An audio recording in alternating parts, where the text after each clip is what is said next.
Thank you, Tejas. Thank you, Tejas ji, Prakash ji, Srinivas ji. And over to you, Nitin ji. Yeah, thank you. And thank you, Prakash ji, Tejas ji, for a wonderful session and a wonderful discussion. So, Radhe Radhe, good morning, good evening, everyone. A very warm welcome to today's edition of Daily Wisdom from Bhagavad Gita. So, let's get started. Today, we will introduce a new shloka and till the ground on that because we have a spiritual cash-up segment lined up as well later today. So, let's get started. I'm going to share my screen and we'll get underway. Able to see it? We'll start with our opening prayers. Gurur Brahma, Gurur Vishnu, Guru Devo Ishwaraha, Guru Sakshat Parabrahma, Tasmai Shri Guruve Namaha.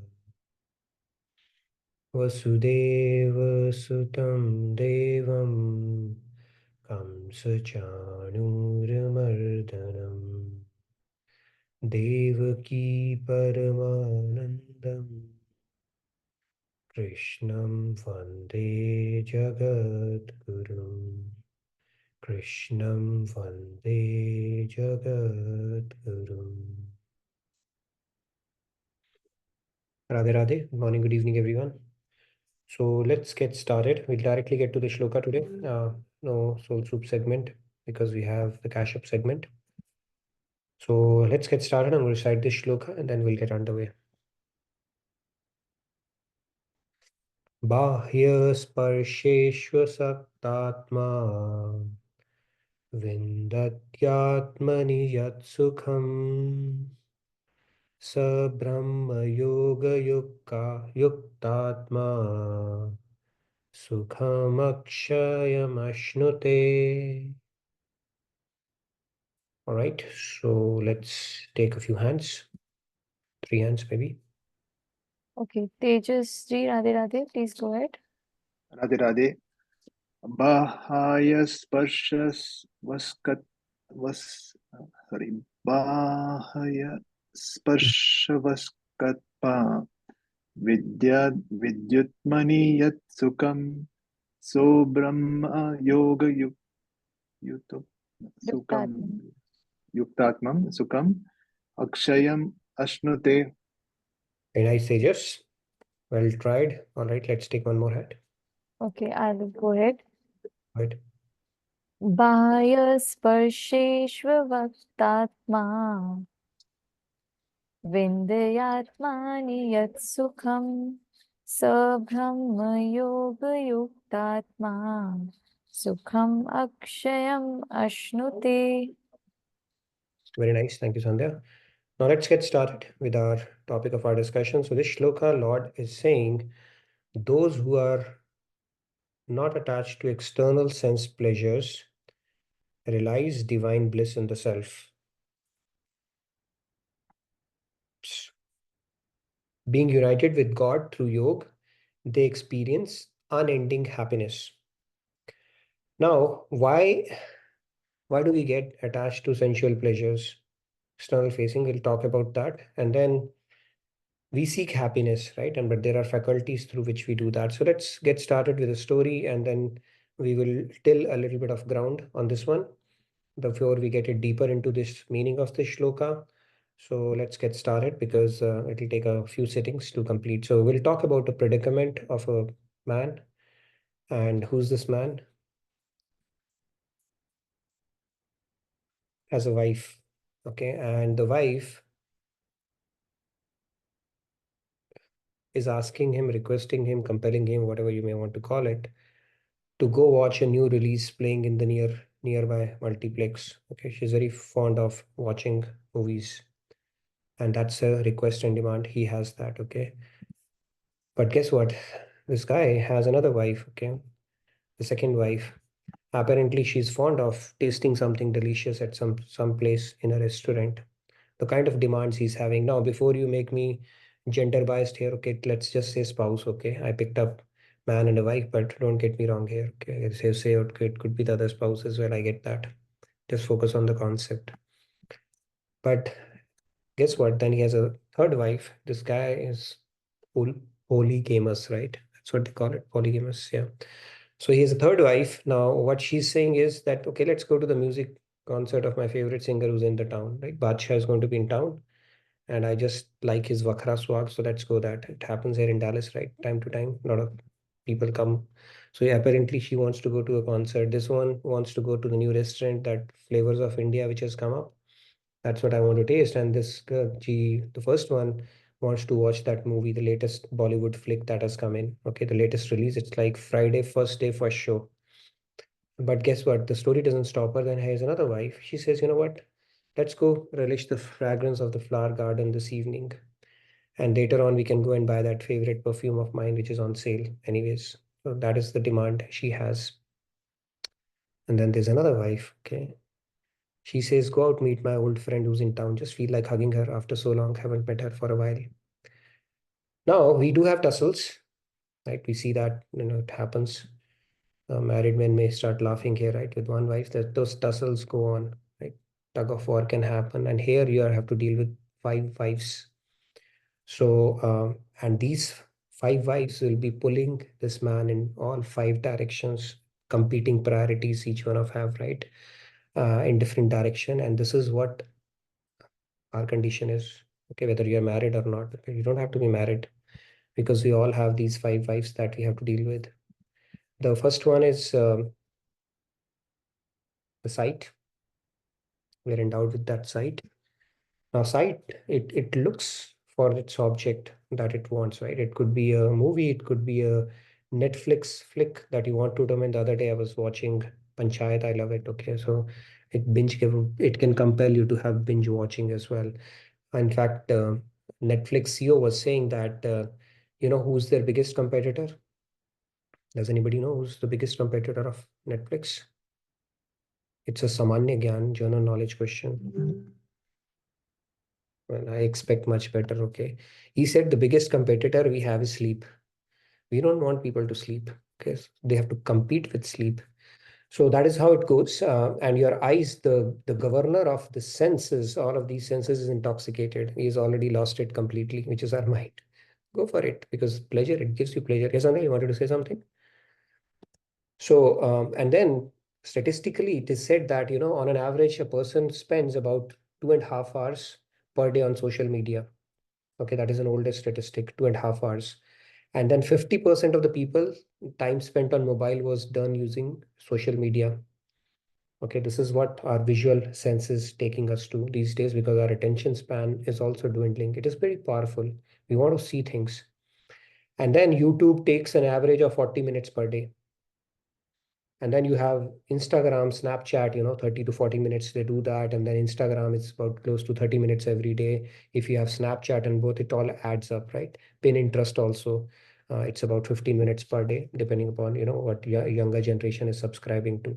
So that is how powerful this sense is. It can take you to places. And then there are a lot of people who suffer with, they admit that, I've heard that people come forward and say, who have to, because of their this sense, they are compelled to watch pornography and stuff like that, and then they struggle with that habit as well. That is how powerful it is.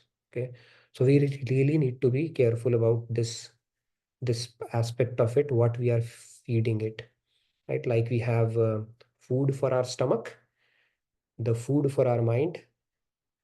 Any of this could be a food for our mind. That food could come through eye, that food could come through ear, um, touch, taste, anything. And then similarly, if you talk about the second one is nothing but taste. Right? Taste is something that it's difficult to get rid, even in old age. So as our senses start diminishing, we try to compensate for it by putting more spices in that food, because it needs more titillation or stimulation. And taste is like very difficult to get rid of. Very, very difficult. That is why they say out of all these senses, tongue is the strongest, because sense of taste is something, it does not wane even with age. Even though your taste buds may diminish, but taste will keep on driving you unless you have moderated it or exercised some kind of a discipline around it. And tongue is anyway very strong, right? It is said it is more stronger than a sword because it can utter words also, but nevertheless, we're talking here about senses, not other things here. So taste one is also there, and some people they make the priority just to taste every new cuisine or new food, or the latest restaurant that has come in town, right? You see that, oh, that thing has come up, let's go and do that. So that is the second one. The third one that we have to deal with is hearing. Ears. They say it's like the hole of a snake. The snakes can enter through it, especially when you are doing kusang or listening to gossips and stuff like that. So we need to be very, very careful about this. And then, in fact, our scriptures say that your ears should be like an ocean which can devour as much nectar as possible when it comes to satsang. Big, big ears of elephant ears, like Ganesha has, it symbolizes that you should have big ears. You should have good ability to hear good things. Of course, it should have an auto filter in there as well. But when it comes to spiritual topics, you should devour it.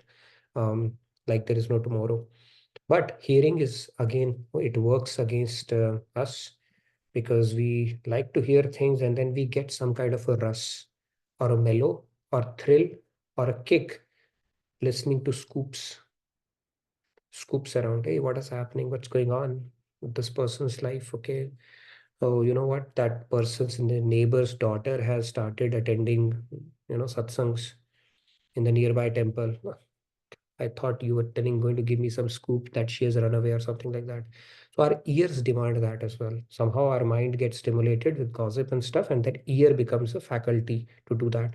So see, these are all the faculties which actually we utilize to get the bliss from this external world. These are the five interfaces we have.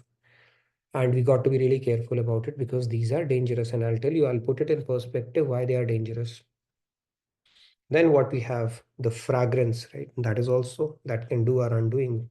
We have a certain preferences there as well. And then touch, of course, we want to feel and touch people, and people go to brothel and stuff like that just to have that experience of touch. That is also pretty dangerous. So these are the five wives that this man has to deal with, and that man is none other than us. We all have to deal with it as five senses.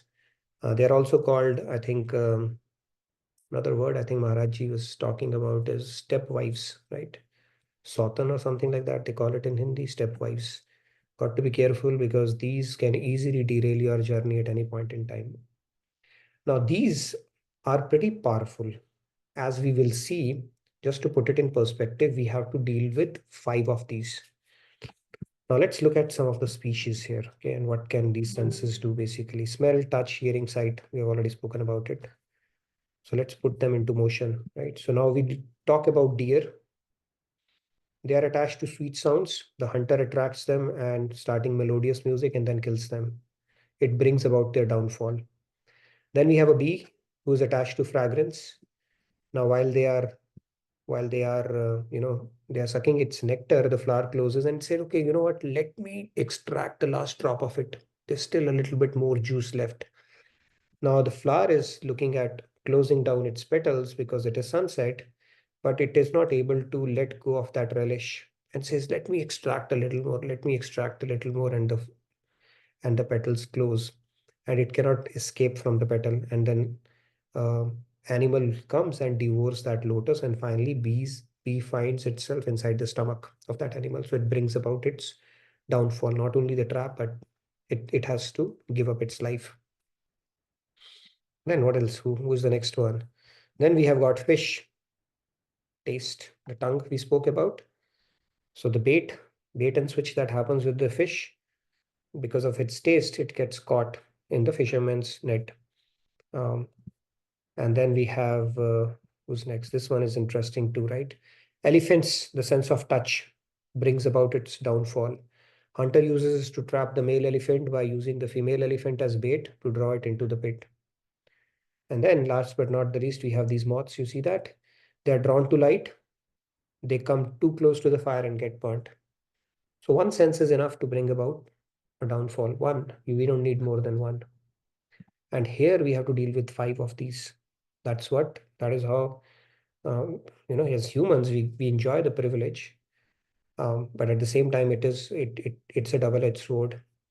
If we don't utilize these senses, then we don't need a lot of, just one can bring about our downfall. So our scriptures say that be careful about it, and unless you channelize your senses in the right direction, then you are digging a pit for yourself. Now, what happens through these senses is, like I said, like we feed food to our stomach, we are feeding food to our mind through these senses. What are we seeing? What are we hearing? What are we craving to touch, smell, eat? And it is impinging upon our mind in a manner that it leaves impressions, and those impressions are indelible depending upon how intensely we have engaged in those activities. And those impressions over time becomes part of our subconscious. It's like programming your subconscious. And then, okay, somebody, Neha, is joining. That's fine. Okay, some co-host can take care of it. You know how to take care of it. Anyways, so, and those impressions, they become part of our subconscious, and then eventually that becomes part of our sanskars. So it's not an innocuous activity. Everything that we engage or indulge in has a long-term ramification, because it is leaving those impressions in your mind, which becomes our sanskars over time, which becomes our nature. It is going to drive your autopilot gunas. Some people are born with the predispositions or a natural tendency, uh, proclivity, as I call it, uh, or what do you call that? Certain frame of mind they are in particular activities. How is it governed? It's governed by their gunas. And where are the gunas coming from? The choices they have made in the past. And where did those choices get stored? In form of these impressions that we have formed in our subconscious, which come back as our sanskars, whichever prarabdha picks up. So it's like everything is interconnected. So we need to make those choices wisely is essentially the message. And these are the faculties through which we try to enjoy happiness of this world. And this shloka is telling us people who are situated in divine knowledge, they relish the bliss of the self. And how do we relish the bliss of the self? We will continue to talk about it. But before, I thought we will till the ground a little bit on why do we seek bliss outside and what are the faculties we use. And then why we need to be very wary or cautious about those, because they are actually working to our detriment if we don't indulge or engage our senses in activities with proper knowledge. Right? Anything can bring about our downfall. We don't even know when it has become our weakness. That is how our senses work, and they will crave for their sense objects. And those sense objects, even our mind doesn't know why it's craving for it. Our past sanskars could be driving it. It's only when you come in contact with the sense objects, you'll feel a compulsion to go for it, and which you even yourself did not know. Why does that happen? Because your sanskar, your autopilot, your guna, your previous choices are influencing it at this point. And that is where witness consciousness and all those tools that we have spoken about come in handy.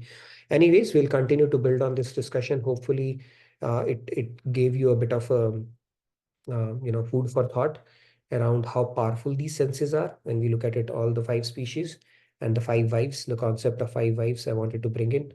With that, we can have a bit of a discussion before we transition over to the next segment, which is the spiritual cash up segment. Any questions?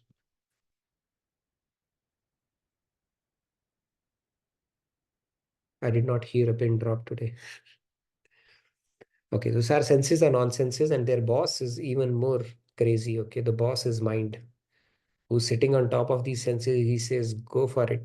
They have like pre-approved blank check for whatever they want to go for, right? Where if you have a boss who does not have checks and balances in place, it's just like think of a company who's running under a boss who's saying you do whatever you want to do, right? No HR, no onboarding scenario, no vetting, no appraisal system, no accountability. Go for it. So you can imagine where that company would head. Right? That's why we have some streamlined processes even within an organization so that it can work like a well-oiled machine. There are reasons why we need that, right? Just imagine a road where you don't have any traffic signals. what can happen on that road. Yes, Tejas.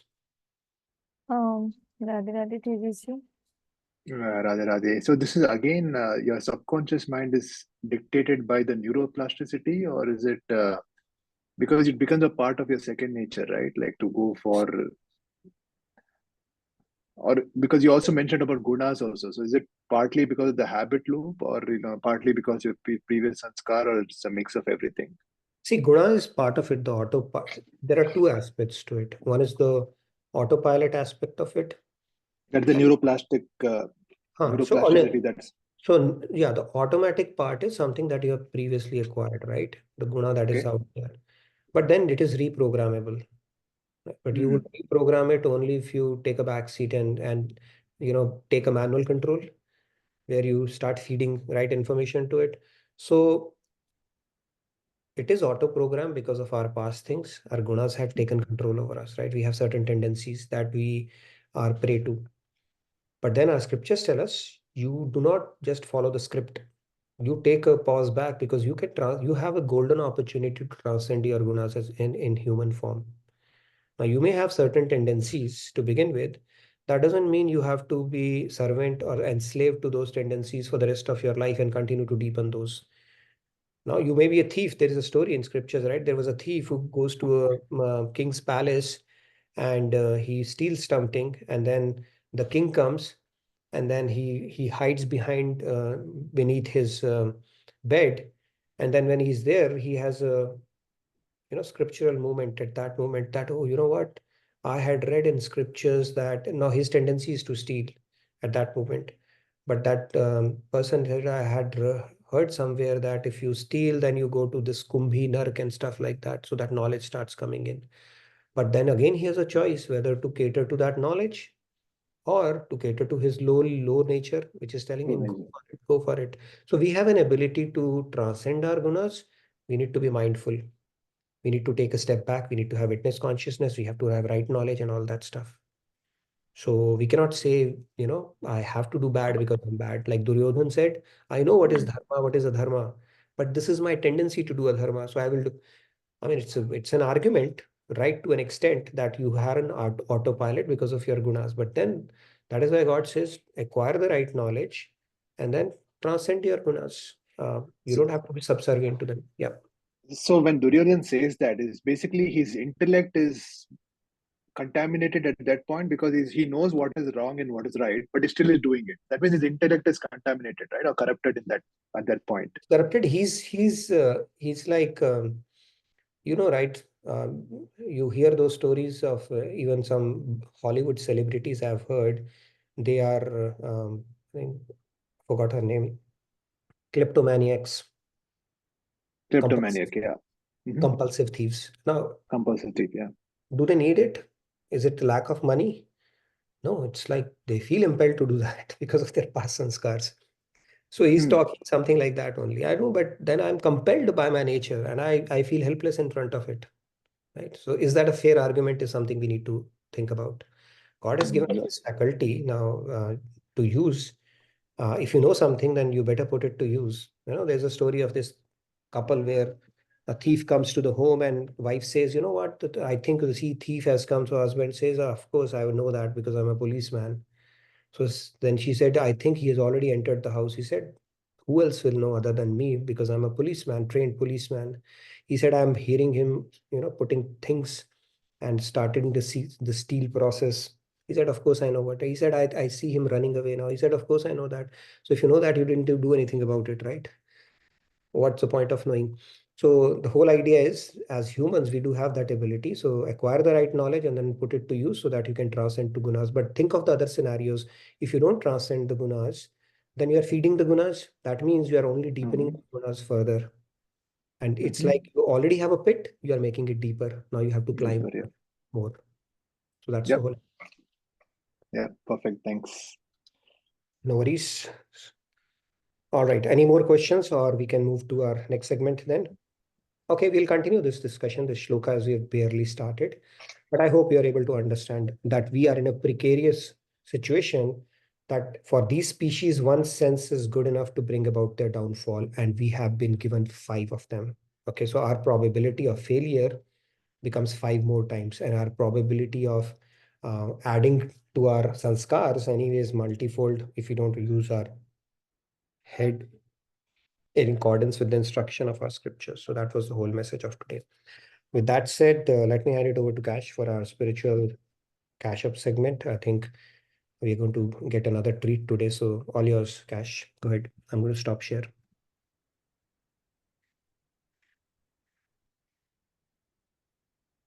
Thank you. Radhe Radhe, everyone. And as always, all gratitude to God and Guru for enabling us this opportunity to absorb some of their teachings. All right, so last week we started the chapter The Saint. We did episode 1, and we looked at how to recognize a saint, and we scratched the surface of the doership of the saint. So today we'll continue with that. So to begin with, I think everyone's heard of the term wolf in a sheep's clothing, right? So that means someone that isn't what they look externally they are. So this is a line from the Bible. It says, "Beware of false prophets who come to you in sheep's clothing, but underneath are ravenous wolves. By their fruits you will know them." And on the other hand, you also have a scenario like this one, where this rabbit has staked claim on a very lush looking stalk of leaves. And this other little rabbit was left with a very sparse stalk.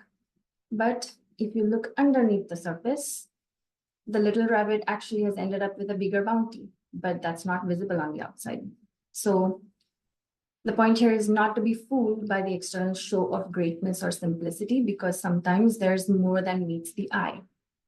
So that brings us to today's topic, which is what lies beneath. And lies in the sense of falsehood or untruths that lie under the surface, and lies in terms of what is out there that we cannot see. So, as I said, we'll continue with the chapter of the saint, and this is episode 2, and we will conclude this chapter today. So, just to quickly recap the doership aspect of saints that we saw, we said a saint is not a doer. And why is that? Because if we look at this whole chain of doership, God is in control of Maya, which controls the soul, which controls the intellect, which in turn controls the mind, and it should control the senses. We just talked about the reverse order right now when we were talking about the senses, but this is the way, if everything's working right, chariot-wise, this is how it'll go. So as an individual progresses towards God, his accumulated fruit-yielding good and bad actions, they keep on decreasing. The bondage keeps on decreasing. So then finally, when the soul unites with God, then Maya goes out of the picture completely. And that's how now God directly controls the soul and everything under the hierarchy. And this is why whenever we see a saint doing something, it's the consequence of divine inspiration. So that is why a saint is not a doer. So continuing in that vein, Maharaji has an analogy of the prison and 3 personalities that you see within it that we'll talk about a little bit today.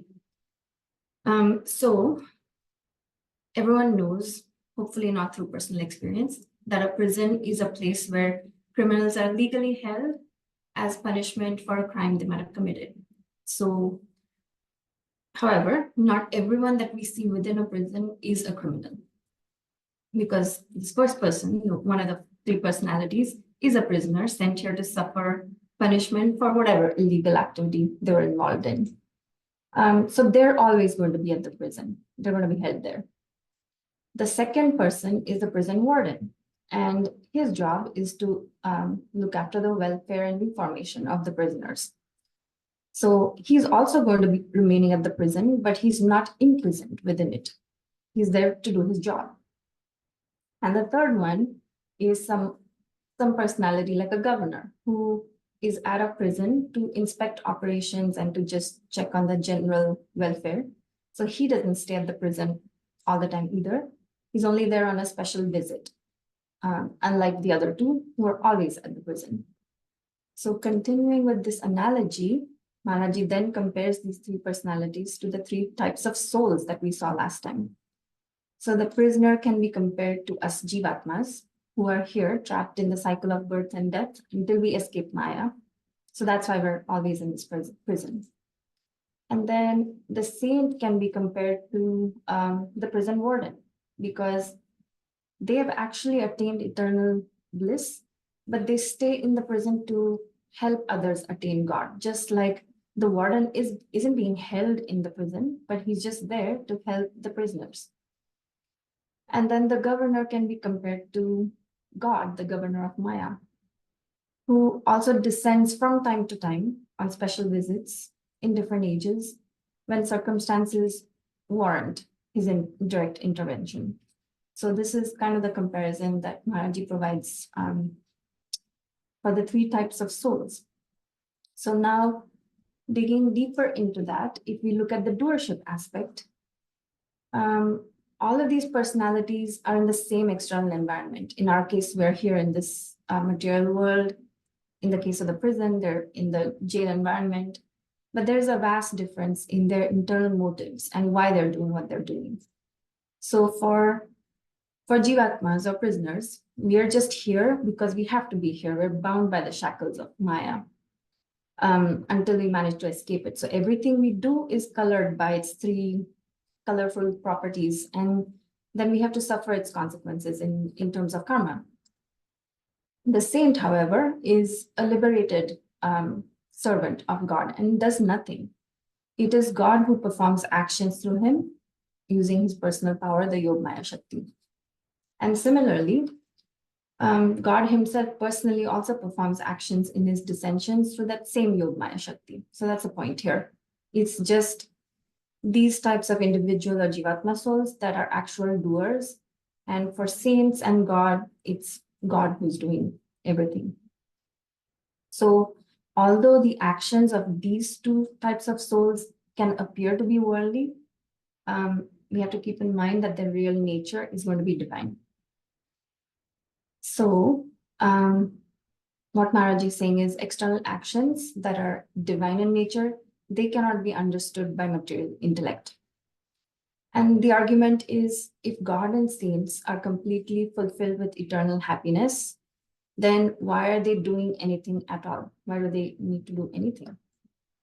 So we're told they perform actions only for the welfare of us Jivatmas, so that one day we may make the spiritual progress and attain that divine bliss that they get to enjoy. So they're saying, just as several actors get together to make a movie, similarly, when God wants to descend and enact a Leela, his eternal associates, they descend with him. So this is why we're saying these actors are so out of this world, because they're here just to, for the sake of teaching us something. So this was reminding me of, we're getting ready to do some performances for our Radha Krishna Temple Yoga Fest coming up. And we're making all these calls to find actors and dancers. And I imagine that's kind of how it must be upstairs when God is getting ready to put on a show up here, down here. All right, so what we're saying is they themselves, they come down here and they present doubts, and then they also dispel them for the welfare of all of our beings. So we have a couple examples, right?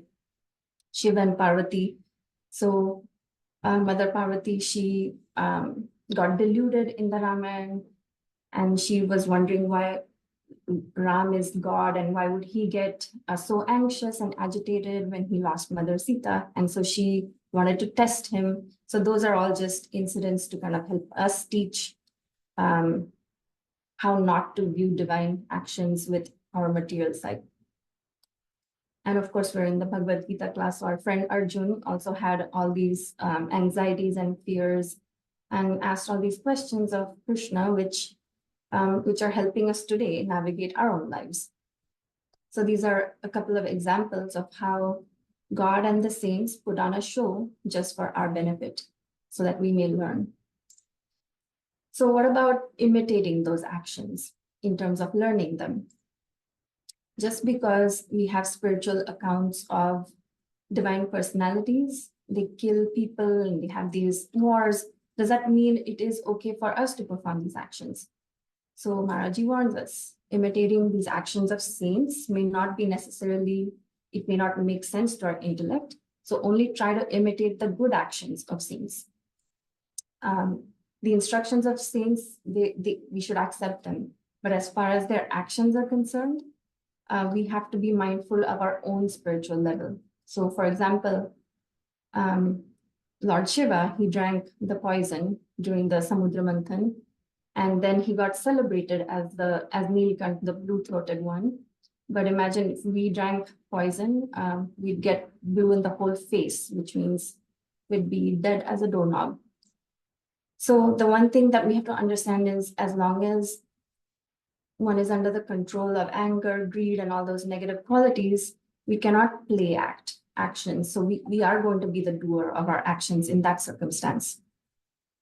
But play acting of saints is completely divine, because it is powered by Yogmaya Shakti, and that's why they're totally untouched by those emotions. So the bottom line here is there are separate guidelines for those of us who are seekers at our level and for those of the souls that have attained perfection.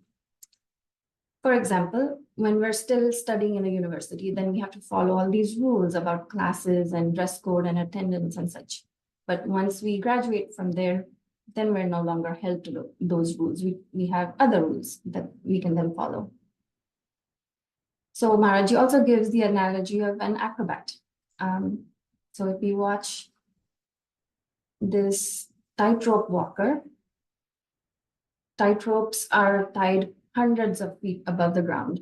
And these tightrope walkers, they sometimes just use a pole, sometimes not, and they try to cross over that tightrope. But imagine if an untrained person, one of us, tries this, it can have disastrous results. So the acrobat is just demonstrating his skill, and they're not asking to be imitated. And if anyone wants to do this, then they have to go learn the proper technique. They have to put in the practice. They can't just get on a tightrope and try to walk. So the point is, imitation is not even possible in the material world. And if someone tries to do it, the result may not be so good.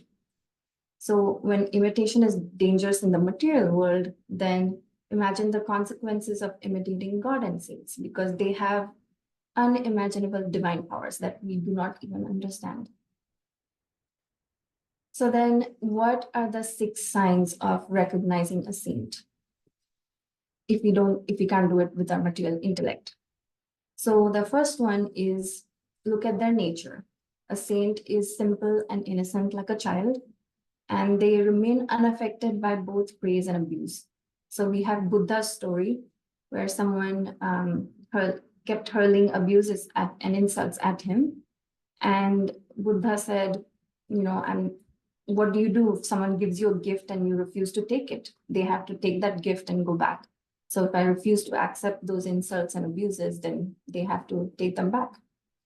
And Maharaji compares this to the attitude of ordinary people who haven't reached that level of equanimity. So if we go and pray at the temple about our flaws, but if someone else points out our flaws, then we don't feel so good about that. So the first point is nature. Secondly, the external appearance. So we have some preconceived notions about what saints look like. So it's telling us don't always go by the external appearance, which we saw that wolf in sheep's clothing and the carrot that was underneath. So not all saints wear orange. And just because someone's wearing orange doesn't mean they have to be a saint. A lot of the saints were just family men, and they did not wear renunciate robes. Third point is the philosophy. So different saints and different masters, they came at different eras when humanity needed different messages to be conveyed. So it could be part of the truth. It could be a form of the truth. So that's why scriptures are hard for us to understand on our own without the proper translation of a guru. And so that's why the warning here is don't make wrong assessments just because you read something of philosophy from a master. And the fourth one is material boons. So a lot of people want to follow gurus and saints to get ahead in life. But the warning here is a saint is a person who's transcended all of that and understands the transitory nature of the world. And if they have renounced it all, then why would they bestow those material things on folks that are trying to make spiritual progress? So that's the argument here. So even God doesn't grant worldly things to someone against what is destined for them. So the example is Sri Krishna, who did not, grant or did not prevent the death of Abhimanyu at the age of 16 in the Mahabharata war. So continuing on, the next one is the granting of siddhis.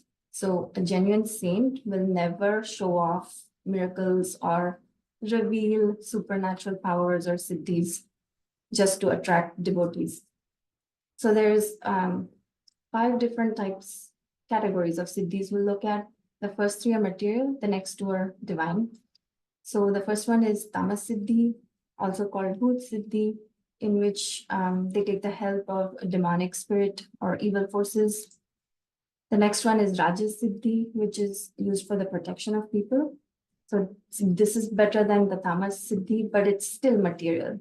And so word to the wise is don't even use that. And the third one is sattvic or yogic siddhis. There's 8 of them. We're not going to go into detail of that because that's not the point for today's conversation. But people that attain these yogic siddhis, they can do different things with their body, make it smaller, lighter, become invisible, walk on water, etc. But all of these too are material attainments. And if you keep using them, it's just like discharging a battery, you lose them sooner or later. So the fourth one is a divine. Now we are getting into the divine realm, which is bhukti, which is worldly desires, right from earth all the way up to attaining all the desires to Brahmalok. And then mukti, of course, is liberation from material bondage, where you unite with the impersonal Brahman. And that's like a river flowing into the sea and it loses its identity. And the fifth one is the one we should all aim for, which is supreme attainment of divine love. So this not only frees us up from material bondage, but that is the ultimate bliss that we can all hope to receive. So the point here is a genuine saint will not trick or falsely reveal all of these to people that are trying to make progress on the spiritual path. The last one is false blessings and curses. So saints know that we're still under the veil of Maya and will commit transgression. So they're not going to give us false blessings or throw curses at us. And the cursing that we see in scriptures, again, was for the benefit of the person or to teach some sort of lesson through that. So these are the 6 ways of recognizing or trying to identify a genuine saint. But then Maharaji also gives us a list of some really evident proof on how do you know this is a genuine saint. So the first one, he says, is when you get with a genuine saint, you're going to start getting attracted to God. And this is like a magnetic force that the saint brings to our lives. But then he also says the magnet will attract the object depending on the object's property. So if the metal is mixed with other things other than iron, it won't attract with the same force as a pure iron object. So likewise, as spiritual aspirants, the purer our heart and the greater our desire, that's for spiritual progress, that the greater the degree of attraction we'll have. But he says, even if as a seeker, you're indifferent in the beginning, keep that association, because whatever knowledge you're gaining, the time that you're spending, whatever you're absorbing, when the time is right, it will bear fruit and it will give proper direction. Secondly, a seeker receives practical guidance from a genuine guru who can help to resolve daily life difficulties and remove confusions and provide guidance on the right path and right understanding of spiritual practice.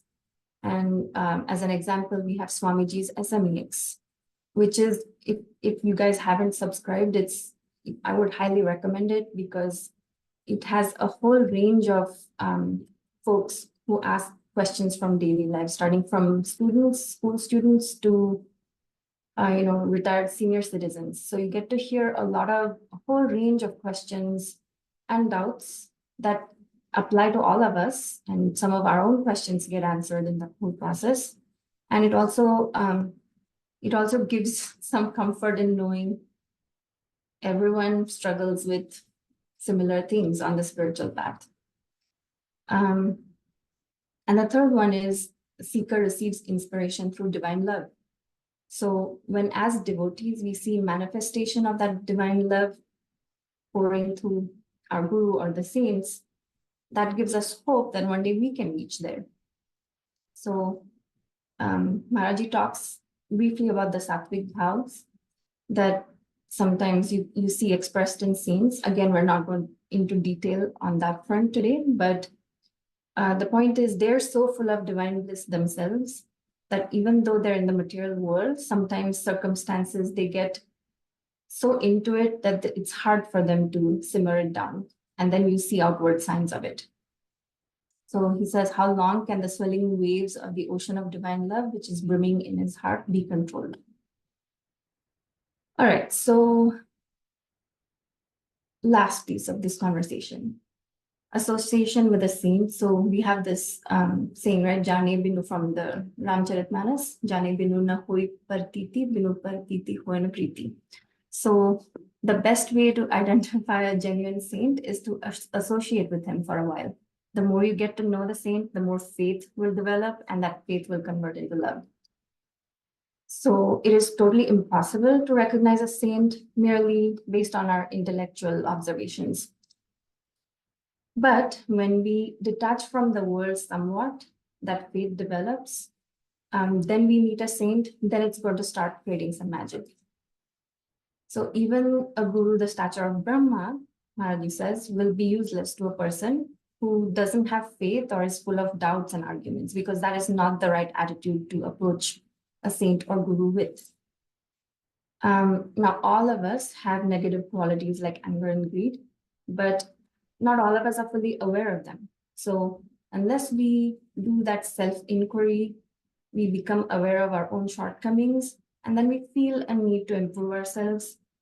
That's when Maharaji says we will reap the real benefits of meeting a saint and associating with them. So let's drive towards a conclusion on that benefit of a saint's association. So applied knowledge, we say, is the real power. So you've seen nature detectives, biologists. They study animal tracks because those are clear indicators that a particular creature was there. And the more time they spend observing, the more they see and learn about the creature. So similarly, we can follow the footsteps of a saint and spend time in their association, getting to know their teachings and their philosophy. And once we ascertain that we found a true guru, we can humble ourselves at their feet, because as our guide protector, the guru is our soul companion, and he's the only one that accompanies us across lifetimes. So he's our soul companion. And I will leave you with this one thought, which is actually in the form of a limerick. A limerick is a type of poem. So our spiritual journey can be hard and uncharted, but we must keep going till our soul has departed. A guru will help guide and be along for the ride, because becoming saint-hearted isn't for the faint-hearted. And that concludes our segment for today and the chapter The Saint. Thanks for sticking with me, and thank you for your patience and attention as always. Radhe Radhe. Radhe Radhe. Association of a saint-hearted is not for the faint-hearted. Okay, that's a keen line.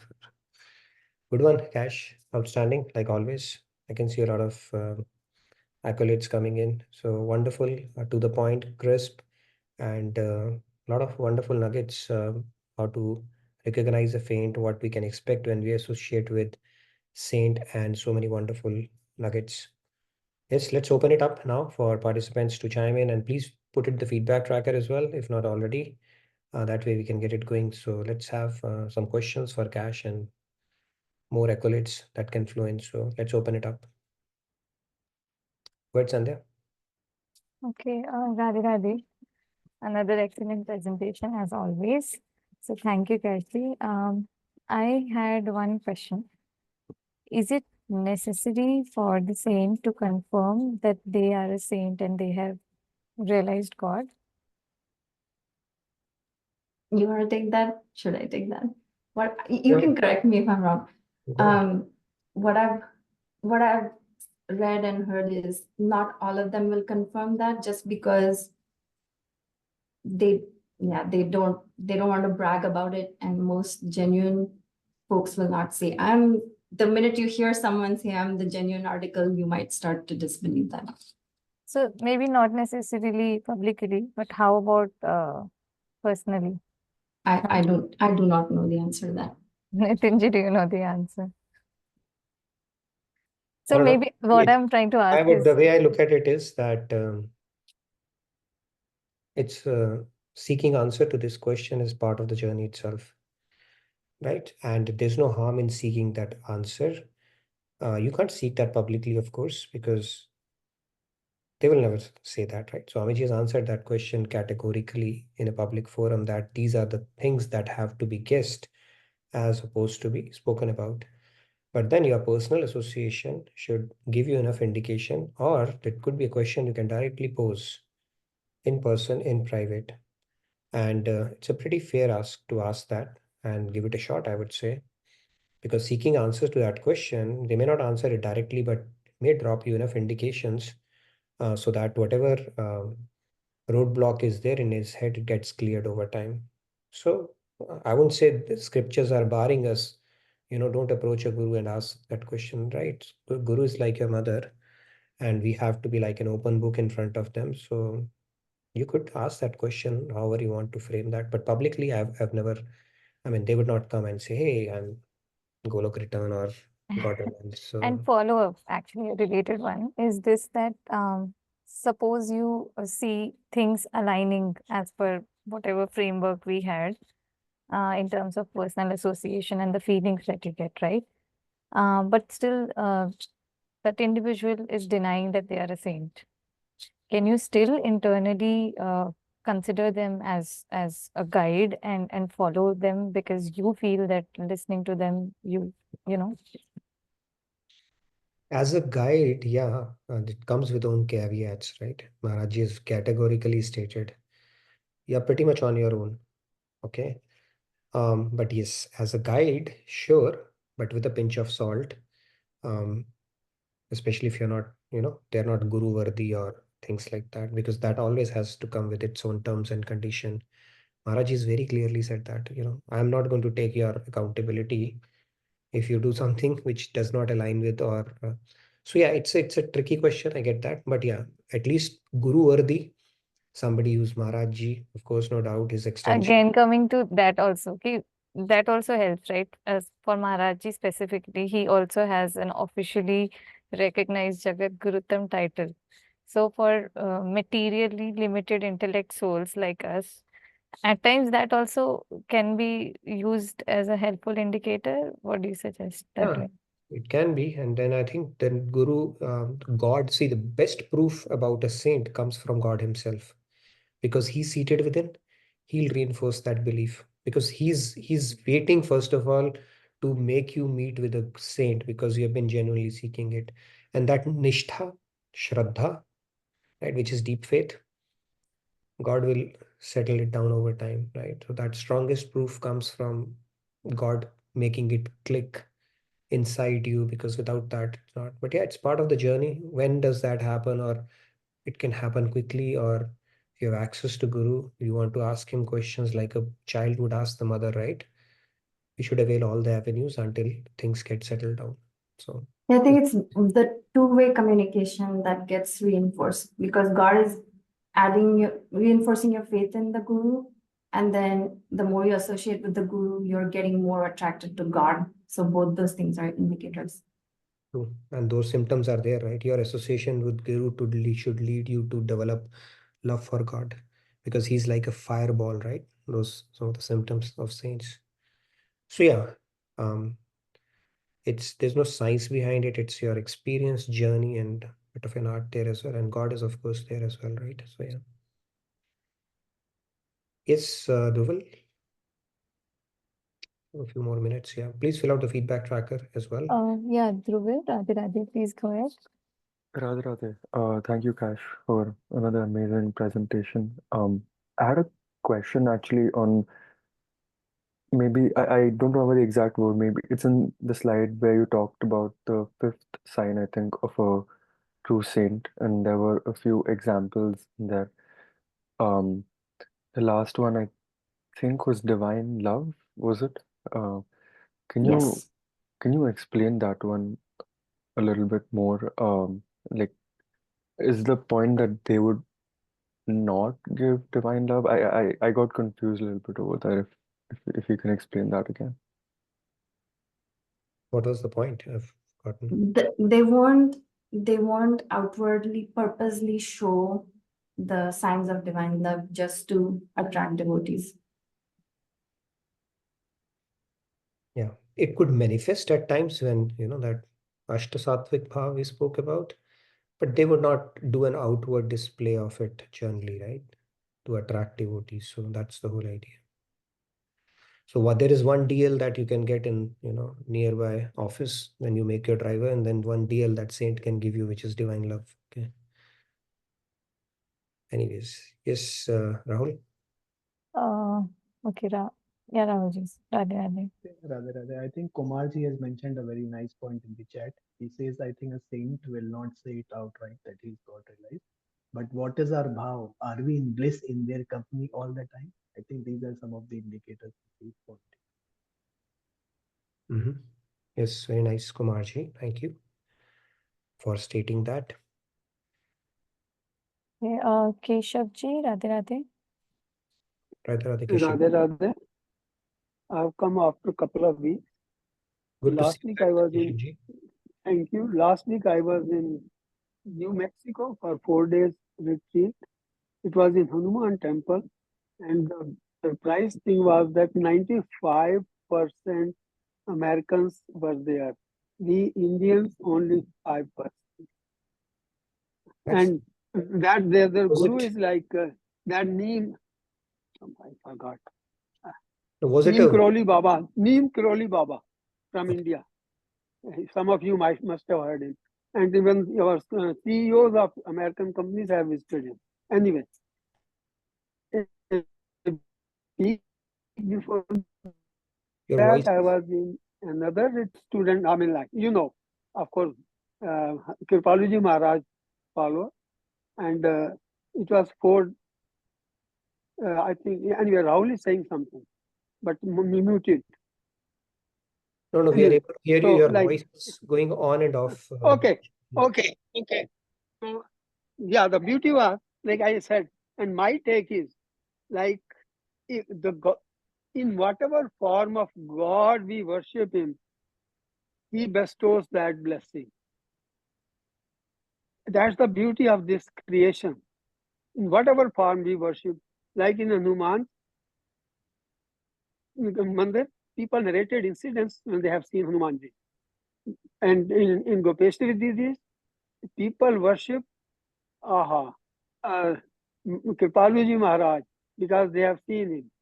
So that is the beauty. The one you want as your guru and God, you get it. But Gita, again, Krishna says, Sardharman Paritajya Mam Ekam Sharanam Raj. Only then you achieve the goal of human life. Otherwise, we are ashtray. Like the cigarettes keep on smoking, ash, becoming ash. Likewise, our human body, our animal body, our bird body keeps on becoming ash at the end of death, and no salvation. Thank you. Radhe Radhe. Radhe Radhe Keshavji. I think from Ash, let's turn the focus back to Cash. So, Nanikji, you wanted to add something? By the way, I'm really impressed, Keshavji, that you figured out the statistics 95 and 5. Was it through visual inspection or you were able to count them fairly quickly? But let's take some questions. Himanshu is here. Okay, Okay, I see Nainik ji Himanshu, and go, Himanshu. please. Okay, Yeah. Himanshu, Radhe Radhe. Radhe Radhe, everyone. I just wanted to say one point about the same question that I think it totally depends on the relationship of the devotee with the guru, because if the guru thinks that they want to show their divinity to that devotee, they will do it based on the stage of the devotee, and they might still do the opposite if they want to still increase something which is left in the devotee. So the devotee might be thinking that, oh, now I am at that stage, or maybe the devotee is not thinking that, but only the guru knows. So they might show the devotee, or they might not, but the third person or the other devotee will never get to know. I think, in my opinion, only those two will be knowing about it. So Okay. that's my opinion. Thank you, Himanshu. That's a good call out. Yeah, and plus gurus are there asking, answering the person, not the question as well, right? So it's usually a very nice, good point. Yes, Nanikji, sorry, you Yes, wanted to. Nainik ji, thank you for waiting. Thank Radhe you. Radhe. See, we have been talking about enlightened saints. What is really enlightenment? Is it just that they will not come to the earth again, or they are God, they have seen the God, or what does enlightenment mean?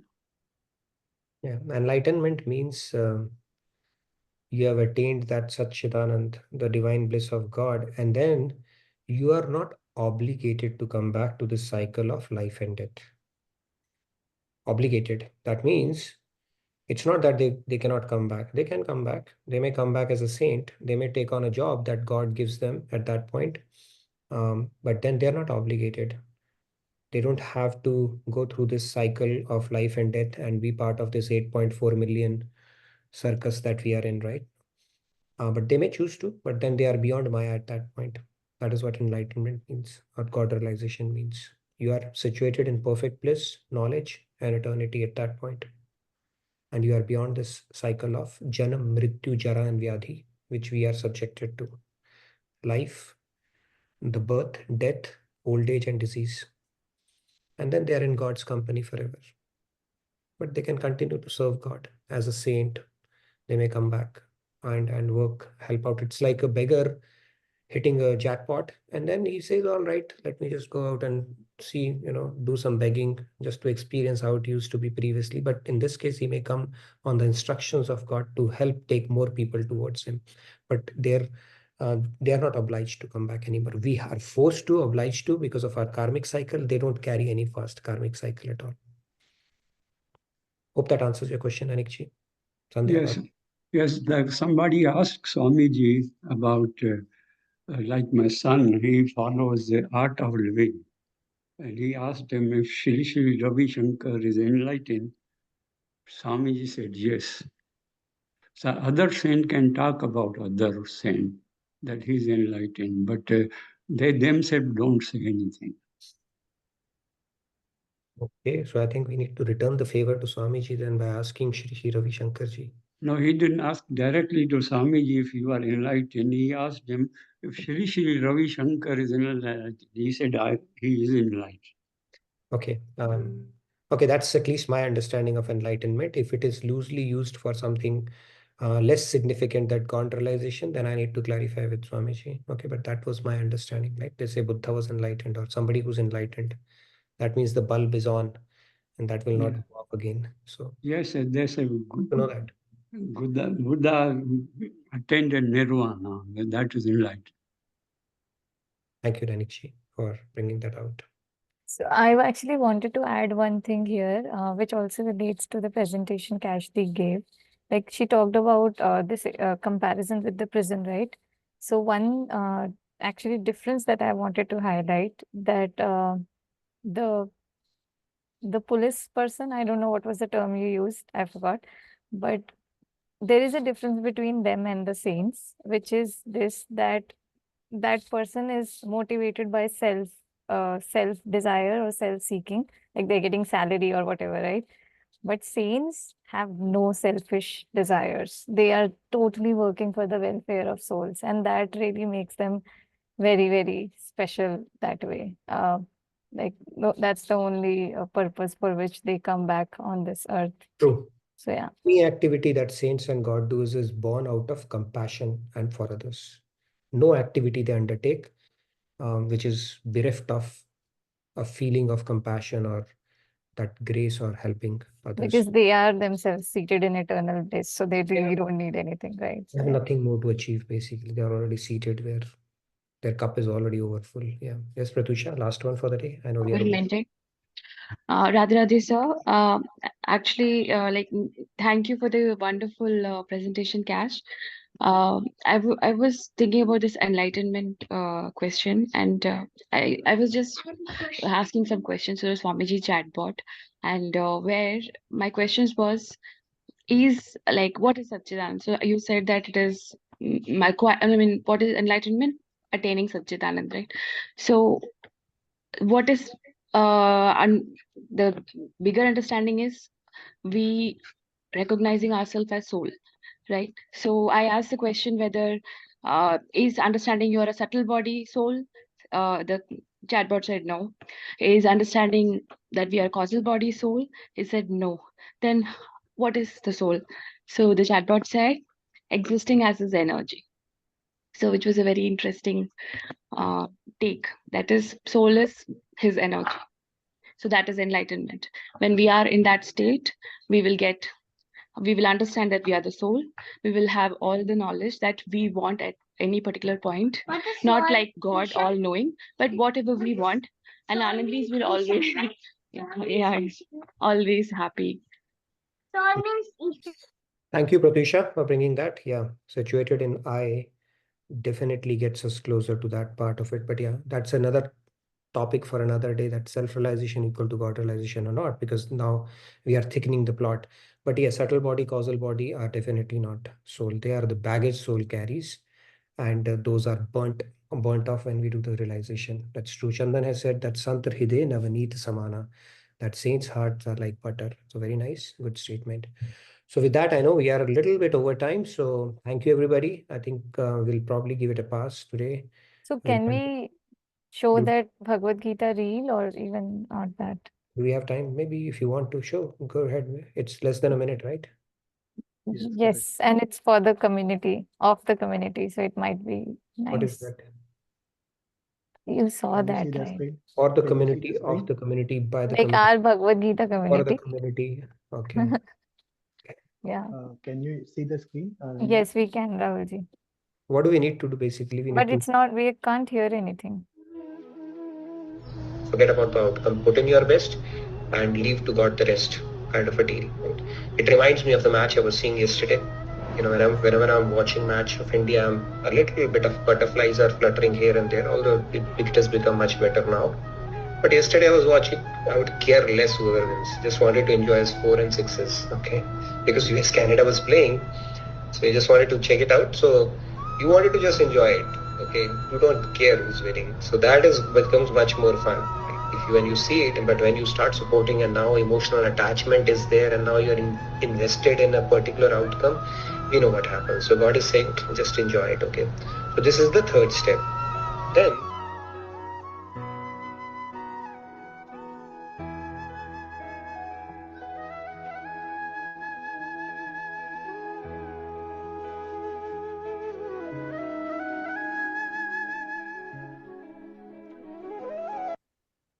so this was Just an to, interesting snippet created. So good job. I think our content creation team, I think they're doing it. so I would say, like yesterday we gave a shout out to Seema. Mhm. Today a shout out to Dhruvil for leading this and bringing this to this level. So thank you.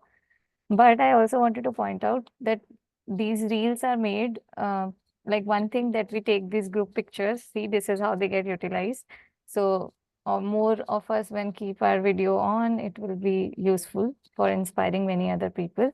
And secondly, you can make use of this reel to tell others that they can also become a part of this community and get benefited from this.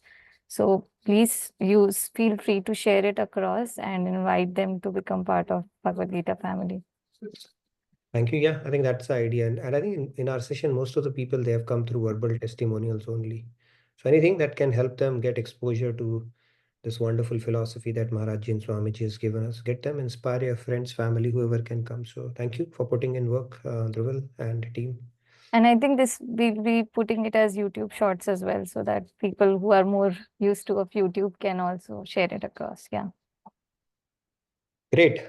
Thank you. So I think we have run over time, 10, 11. So I look forward to seeing you tomorrow. We don't have quiz, so we'll continue with Bhagavad Gita or some topic tomorrow. And I look forward to seeing you tomorrow. So thank you again. And Radhe Radhe, good night, good day from my side. Thank you, everyone. Radhe Radhe.